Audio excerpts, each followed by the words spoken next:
You ask Tiger to solve. This deals with linear equations with one unknown. The final result is m equals 4/5. Let's solve it step by step.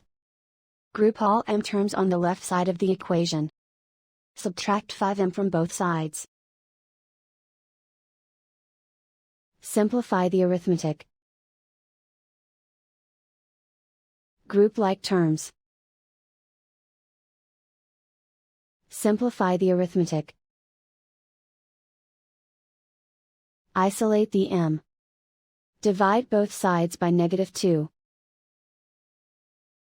Cancel out the negatives. Simplify the fraction. Simplify the arithmetic.